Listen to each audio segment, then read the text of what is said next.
Now, in terms of a DPO, what is the main expectation from a DPO, right? So first, before we jump into what is the DPO's responsibility on a day-to-day basis, I would like to first highlight that in India, right, what is the requirement for a DPO? Does that companies need to appoint a DPO? Every company has to appoint a DPO. Currently, the DPO is only mandated for a significant data fiduciary. Only if you fall into the class of significant data fiduciary as an organization, then you are mandated to have a DPO, correct? But the difference here is, and you would have also seen the same DPDP Act, there is a mandate for you to have a grievance officer or a person as a point of contact in terms of your data privacy function, right? So this is something which is going to be very common to all the fiduciaries, irrespective of your class being a significant data fiduciary. This is going to be a very important requirement. So in India, the primary difference is the way we see data protection officer in Europe, a legally mandated role which acts as a quasi regulator, where you almost work like a external arm of a regulator. So there you have a lot of key responsibility carved out from the law, and there are a lot of conflict of interest which has also been clearly outlined, right? But in the Indian law, it's slightly different because there is no conflict of interest clause as of now, and we don't have the rules, the final version of the rules. Probably we might see that coming up. So when that comes, it becomes very interesting, right? And also, every organization that is going to handle personal data are expected to have a person handling the personal data obligation for the company and be in representative to the data subjects and to the data protection board.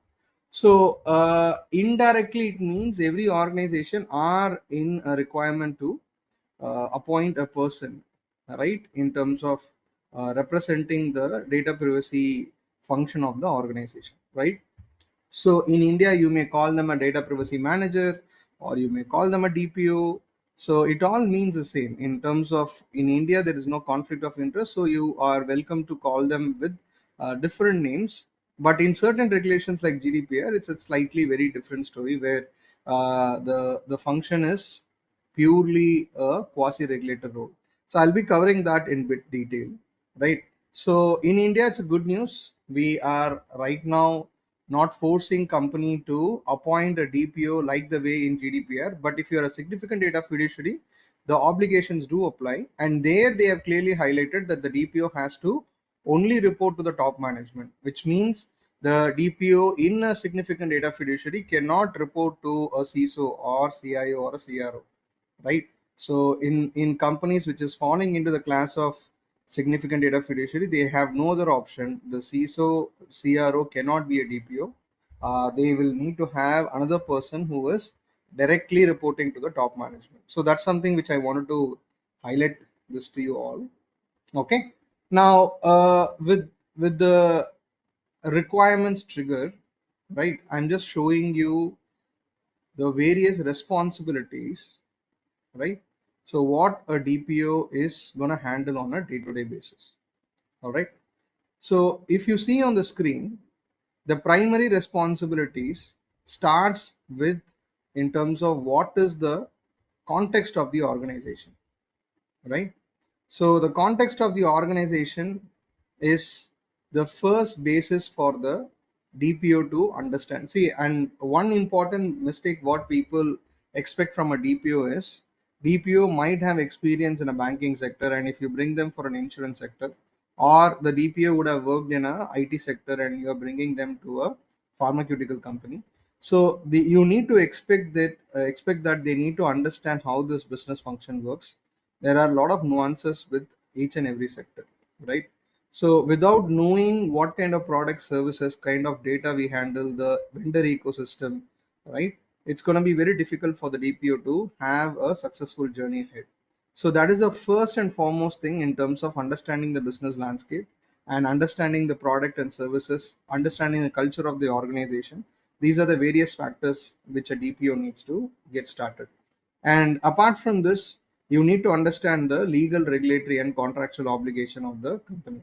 Now, legal, regulatory, contractual obligation is the first and foremost responsibility in a data privacy program, and that becomes a key measure of the your success criteria as well. Why? Because without knowing what you're obligated, your data privacy program is never gonna succeed. Correct? So understanding as a business, where do you operate, in which sector you operate, right? Based on the law of the land, based on the sector wise requirement, based on the contractual obligation with your business partners. You could be a processor, you could be a sub processor, right? You could be a fiduciary. So there are various obligations that gets triggered based on the business model that you have, right? And also in terms of, for example, as an organization, many companies in India, they're starting their journey afresh. They wanted to know where do they stand in terms of their privacy obligation posture, right?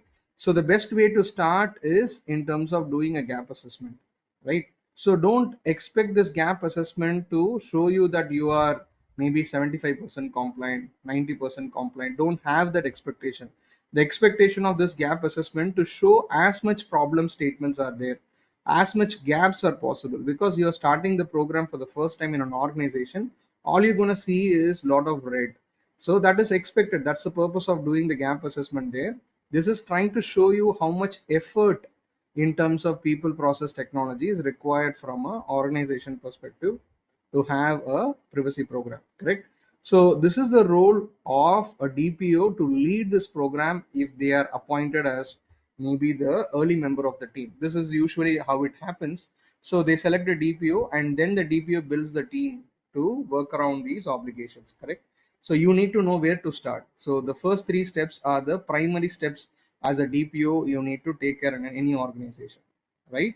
And apart from this, once you have your gap assessment conducted, so that is where you step into the next zone of mitigating those gaps, right? And one of the primary problem statement is that there is no structured way of handling personal data, right? So this is where you start giving out your privacy notices, privacy policies, and privacy policy various procedures for your internal employees to handle personal data. So if you look at the second line, the set of activities that you see, these are all not sequential.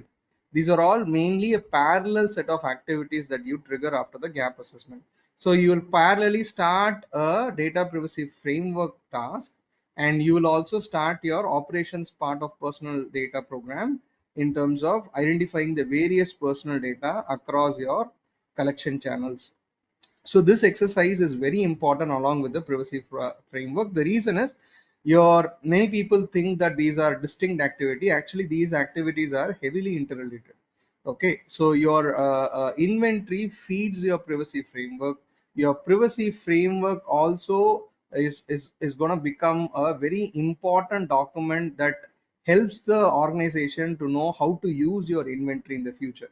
For example, I can give you a practical insight. You always think personal data in inventory is a distinct obligation for an organization, right? As a DPO, you need to know that your personal data inventory also serves as a very important source for your data subject rights in terms of your data protection impact assessment and also your data breach impact assessment. So all these further obligations are very much dependent on the inventory, right? So this nuances you will get once you start building privacy program for an organization, right? So usually you see training and awareness is being kept as a last leg, last mile of a data privacy program, but I usually keep it on a higher level. The reason is whenever you start your framework, parallelly you need to start your training and awareness.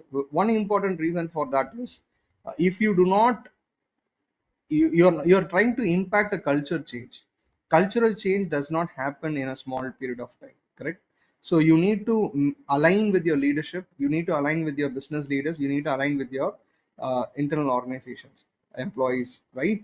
So it's going to take a lot of effort. So training and awareness also should be an ongoing activity right from the stage you have started building your privacy policy procedure and started discovering the data, right? Don't keep it as a last mile activity. then probably you're going to spend a long time in terms of bringing the people aligned to it. So the moment you started your program, you need to slowly start in terms of making them aware of the legal regulatory requirement, why this program is important, how it's going to impact them on their day-to-day work, right? And next is in terms of your, we call it as TOM, technical and organizational measures. So your policy and procedures are gonna drive in terms of what kind of controls you need to implement inside the organization, right? And if you see the second set of the last leg of the DPO responsibility, we have various assessments. So, for example, DPIA, Jay, what is the difference between the gap assessment which I did in the first leg versus why I'm doing a DPIA here? The difference here is the gap assessment might say that you do not have done a DPIA and you need to do it for all your critical activities, correct? So that's where these assessments will become a routine activity. So you may not be able to do all the DPIA for the historical, or before implementation you would have done a lot of sensitive operations, right, which would have need a DPIA. But you may have a planning in such a way that all the future activities will fall in line the moment it touches a critical trigger point, right? So in that case you will do the DPIA, and for all the uh, pre-program activities which had a DPIA trigger, then you slowly cover the delta. So this is the approach we need to take, and DPIA becomes a mandatory activity in terms of a specific triggers. For example, in India, if you're a significant data fiduciary, you will be mandated to do a DPIA. In my view, it's not going to be only limited to the SDF. It's going to be actually a requirement for any organization which is going to handle a certain type of data, a certain type of technology, which has an impact on the people and on the country, if it could be having a impact on the larger society as well. And apart from this, privacy by design assessment, transfer impact assessment, legitimate interest assessments. So these assessments are not currently carved out in the Indian landscape. Could be a case in the future, but right now maybe it's too early for the Indian data privacy managers to focus our energy on this. But this is very much required. But why we are saying this is very much required? If you are an MNC company, not only operating in India, you could be operating globally. In other laws, these assessments are pretty much required. Transfer impact assessment, maybe in different words, you are just trying to see what data is going out and what is the impact of the data going out, right? So there's a lot of these laws around the world are mandating these requirements, right? And data subject rights, there is no data privacy law in the world without this particular component. Okay, there are many deviations in the data privacy laws in terms of the principles, or in terms of the obligations, in terms of the penalties. But one thing which will always stay in common across all the data privacy laws is the data subject rights. Even data subject rights, you may have a different number of rights granted. In India law, you have around 4 rights. In GDPR, you have around 8 rights. So that the number of rights could vary, but the rights as a component will always be there in any data privacy law, right? And apart from this, how do you manage data, personal data breach? How do you manage the notification part? And also then going for your continuous improvement part, which is where you might go for a certification over a period of time, and also monitoring these programs over a period of time with internal audit, your metrics and other things. So these are the typical responsibilities of a DPO on a maybe if we can call the first 365-day plan, right? So these are the activities which you might need to perform on the first 365 days, and you may not be able to complete everything in the first go. The reason is sometimes you might be let's say the personal data inventory, right? So that might involve you to take up some automated data discovery plans, right? It might be also tilted in a way that if you're going for a privacy automation, then the plan is not going to be for the first year alone. It might be a case of a 2-year roadmap or a 3-year roadmap, depends on the size of the organization, right? So these are the basic aspects. If you want to aspire become a DPO, you need to have this broad bird's eye view of what are the various components, how you are going to stitch these components together, how you are going to place a timeline for these components, what is the success criteria for these activities, and this is expected for you to showcase this to the leadership and win the business case for a budget and resources of the privacy program, right? So if you want to become a DPO, it's not just doing this activity. You also need to know what are the nuances of these activities. So I will try to show you some glimpses of the nuances which I usually cover part of my DPO training program. So we are going to cover both GDPR as well as DPDPA. And can you explain a bit on banking side? Banking side, most probably they are going to fall into the significant data fiduciary in the Indian law. And Shahid, probably I know him, he's from the Middle East. So in that case, the obligations are going to be even more stringent, Shahid, because you are going to work on regulatory requirements. Like, for example, the banking regulator in India, we have RBI, and in Saudi you have SAMA. They are much more stringent than the law of the data privacy in the respective countries, right? So there, the audits are going to become the norm of the day. You're going to have various assessments initiated by the regulator over a period of time, and the enforcement is also going to be very stringent. So in that case, your role is very critical in terms of becoming a key enabler between the regulator and the business, right? So you will be representing the organization across various discussion with the regulator, showcasing your program, your achievement, your gaps, and also coming with a remediation plan. So you also need to be a excellent a spokesperson. That's also is expected, because you are directly gonna deal with the regulator, because it's not gonna be the CEO, CIO, or the CRO who's gonna be touch basing with the regulator on these fronts. So it's expected from you to handle as a DPO for the banking and financial organizations. Okay. Uh, so Hari says that DPDP Act says company should have a DPO. So Hari, it says yes, but it's not for all organization for the class of significant data fiduciary. Okay. So let's move on to some more content. So these are the responsibility carved out for the DPOs in GDPR and the DPDP Act. So in the GDPR, it's pretty much very straightforward that, as I told you, you will be acting as a quasi regulator, which means you are acting as a person who's not into the operational layer of data privacy program. So in GDPR, if you appoint person as a DPO, they will not be conducting a impact assessment. They'll not be responding to each and every queries of a data subject rights. They'll not be a person who is actually in the operational layer of a privacy program. You can expect them to be like a C-suite position where they will be licensing the company and the regulator. So their role, of course, is to, in terms of helping the organization oblige with the various obligations from the law, but they will also operating as a critical licensing point with the authorities and the data subject. It could be in the term of data subject rights, where there is a grievance or an escalation, or in terms of an audit from an authority, or in terms of any inquiry, right? And also they will monitor the compliance and address potential gaps. They also sort of highlight to the top management, and if required, they need to notify the authorities and the data subject. So this is going to be a critical role of a DPO in GDPR. And in GDPR, if you appoint a DPO, you have to notify the respective country national level authorities as well. We call them as a supervisory authority. And there are certain conditions also which has been vested, that you cannot hire and fire a DPO just like that in European Union. And if at all you fire them, it cannot be on the reasons of they are becoming a showstopper for the business, right? So usually the DPO CISOs are seen as a showstoppers, because they create roadblocks, is what the sales team might think. But this cannot be an excuse for firing a person like a DPO in European Union. That's not going to be accepted, right? Companies have got penalty on the same front.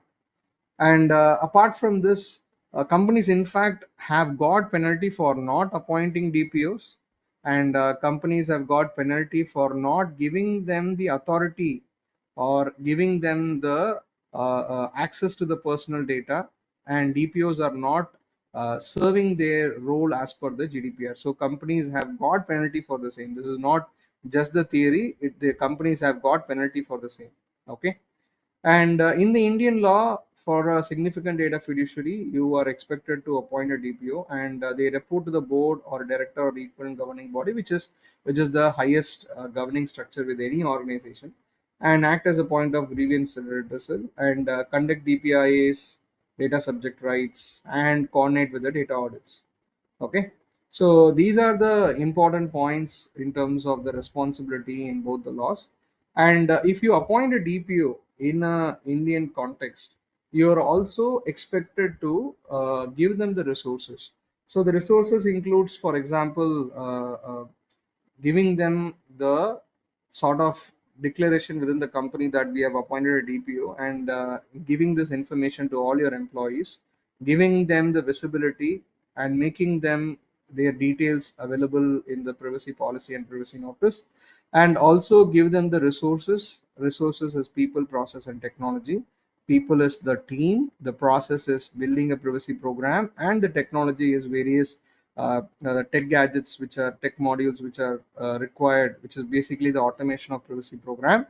And imagine that privacy automation is going to be the next big selling a point of any data privacy program for the next 3 4 years. The reason is any medium large size company, they cannot survive data privacy program activities on a manual basis, right?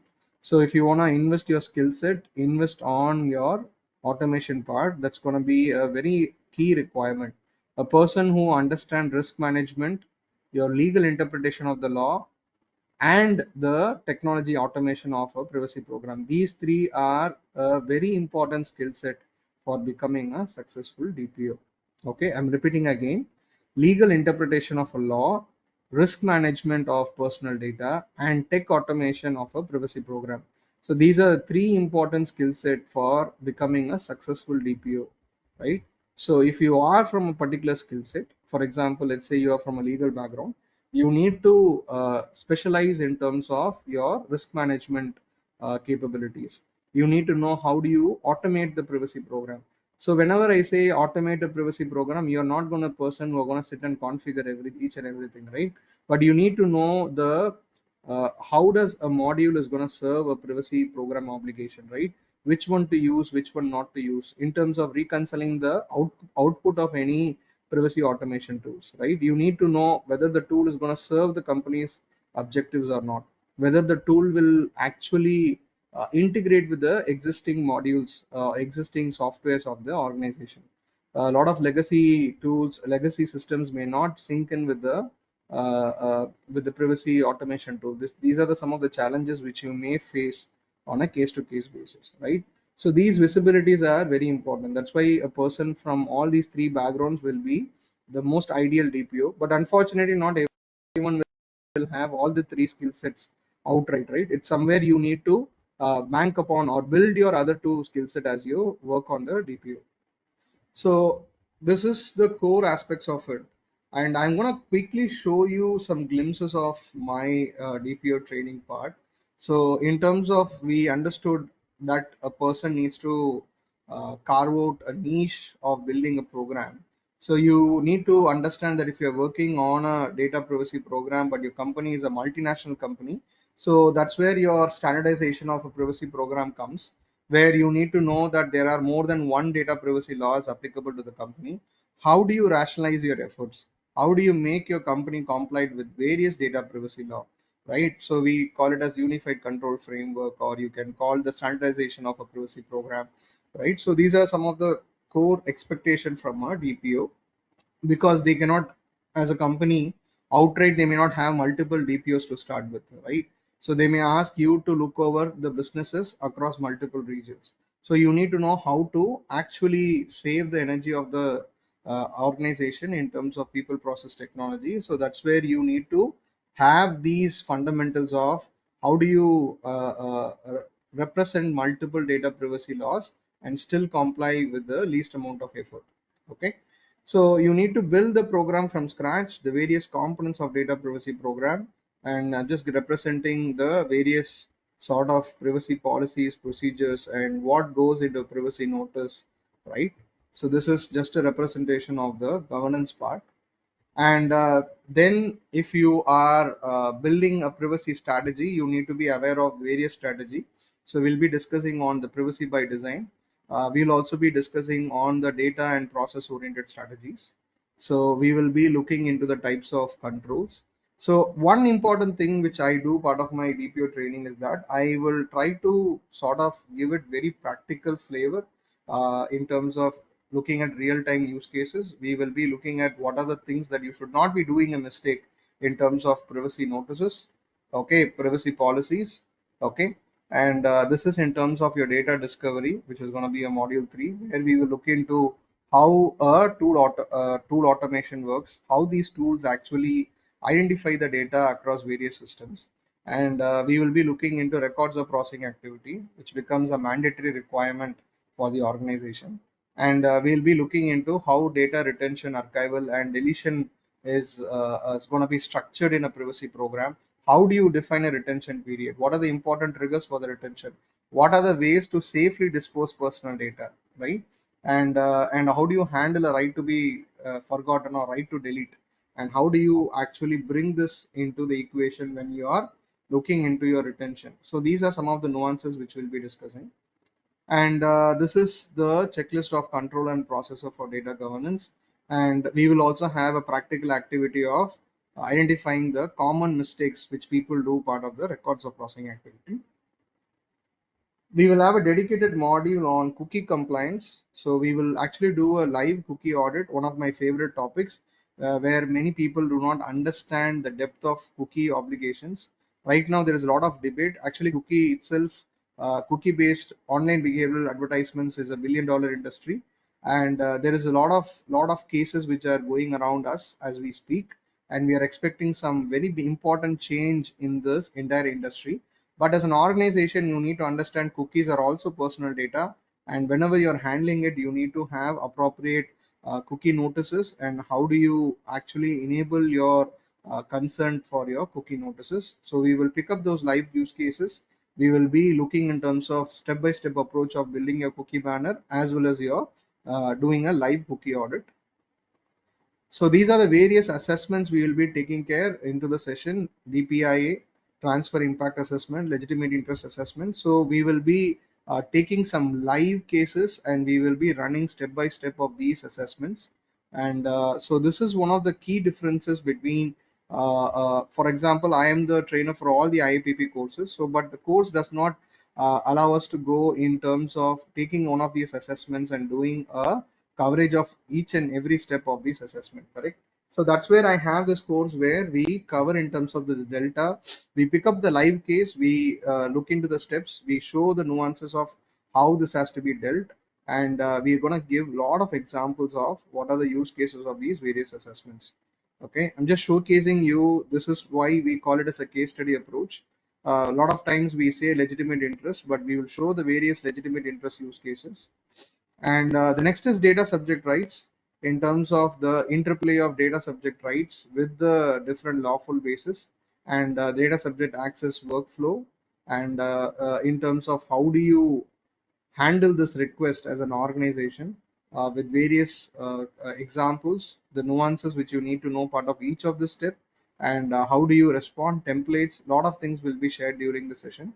The next is important is about your incident versus breach, in terms of how do you differentiate, how do you know which particular attribute of CI is compromised for a data breach, what are the steps involved in your breach notification, and workflow for your entire breach scenarios, and how do you assess a data breach, right? So we will do a live breach impact assessment, a very interesting task.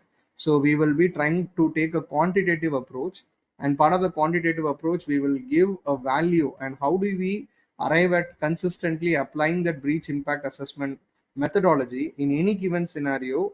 How do you know it's a risk and high risk, right? So that determines the final call of whether we need a notification to the data subject or only to the authority. So these important perspectives will be discussed during the course. These are various live case studies which we will be discussing in terms of what you will do in each of these situations. And we will be looking at the vendor due diligence and the final chapter of how what are the key components of your vendor contracts, data processing agreements, and we will pick up a live use case of your transfer impact assessment for adequate with this is GDPR perspective. Right now in India, we do not have this called out, but this is important for you to learn this. So what are the ways you can transfer the data outside the country? From a European Union perspective, we will look at the various available measures, and we will also look at a live transfer impact assessment scenario. Okay.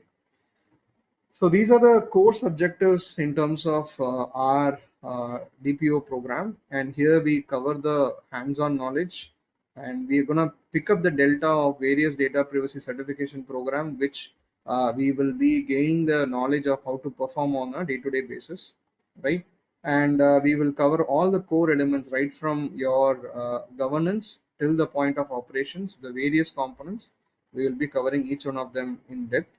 So this is the in-depth coverage of all the modules. We start with the introduction of DPDP Act and the GDPR. We will be also covering the data privacy governance in terms of your vision, mission, policy, procedures, notice, and all these components will be covered. And you can see in each of the chapter we have a case study and exercise. Okay. And whatever are the components of a data privacy program, a DPO's very important skill set, each one of them are given equal emphasis. So data discovery, records of processing activity, retention, your consent and cookie management, your assessments, various assessments which you will find, the difference between PII, DPI, a very favorite topic, privacy threshold assessment, in terms of legitimate interest assessment, and again a live case study, and data subject rights as we discuss the workflow in terms of various rights and the nuances and their interplay with the various lawful basis. And we will also look in terms of some live templates of how do you respond and how do you tackle different kind of situation. I will bring the rich experience of handling the various data subject rights, which are very tricky without having a first hand experience. So I will bring those insights like how do you handle this type of request. So we'll look at those interesting live examples and how do you react to those situation as a DPO, right? So breach impact assessment, one of my favorite topics, where we will be discussing a thorough understanding of incident breach. We will be looking in terms of a detailed data breach impact assessment. We will have a quantitative method. How do we analyze the breach? How do we value them and give a final score of arriving whether it's a risk or high risk? And how do we notify? And all these things will be discussed in detail. And finally, the vendor management in terms of the processor due diligence in terms of your there are three important stages, basically your due diligence, the contract, and the vendor risk management. So we will be looking one particular assessment here, which is the transfer impact assessment case study. So these are the important parts. And what is the key differentiator between us and any other data privacy training? So it's going to be hands-on training and a case study for every chapter. The scope covers all the DPO responsibilities, and we'll also be I'm the trainer with all the certifications that you see from IAPP. I also have artificial intelligence governance professional. So I have trained for the last 3.5 years various DPOs and CISOs across the world, and you will see this price almost one third of whatever existing data DPO training that you can see out in the market.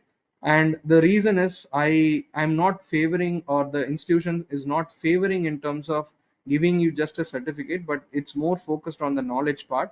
Of course, you will get a course completion certificate and you can proudly say that you are DPO trained, but many a times the knowledge is more important, right? Because we clearly understand if it's coming from IAPP, that certificate value is something entirely different. You go any part of the world, you will be recognized, right? So by here, what we are looking at is the delta of how do we make you ready for your day-to-day working as a DPO. So that's a core reason you see a drastic difference in the price. And apart from this, you get a very big advantage, which is you get a recorded session. So many of you would have who have joined in my previous training have this challenge, but here we have a recorded session. You get access to the LMS. So I have also recorded a DPDP Act and GDPR introduction session. So you'll be able to go through that. You'll get a certificate after completing this course. And of course, I'll be there to guide you in terms of your journey of DPO, right? So that's in terms of our unique features of the DPO training. So why DPO course? This is the reason I usually tell everyone that these IAPP courses gives you the much needed mileage in terms of credential, but DPO course is the one which gives you the hands-on part. So this DPO course was structured in a way that covers all the delta that is required for a DPO to perform on a day-to-day basis. So I would say this course is the most important point of knowing a day-to-day challenge of a DPO, right? So if someone asks me, Jay, which one I should prioritize, you can prioritize any one of them because each one of them have a distinct objective, correct? So the DPO certification is something which is forced on hands-on part. CIPM is about your DPO qualities, which is accredited with a credential, right? But in DPO, in CIPM may not, we have a fixed syllabus from IAPP, right? So we have to maneuver around those syllabus. But here, this the questions whichever you have or you may face, this is what is specifically covered. So we have designed the syllabus for DPO. So this is the biggest advantage, and you have the advantage of learning something from a person who has implemented the privacy program for various organizations. Okay, so who should join this course? Anyone who's aspiring to become a DPO, anyone who wants to sort of invest on a best skill set for the next 5 years. DPO or data privacy manager is one of the best options to go for.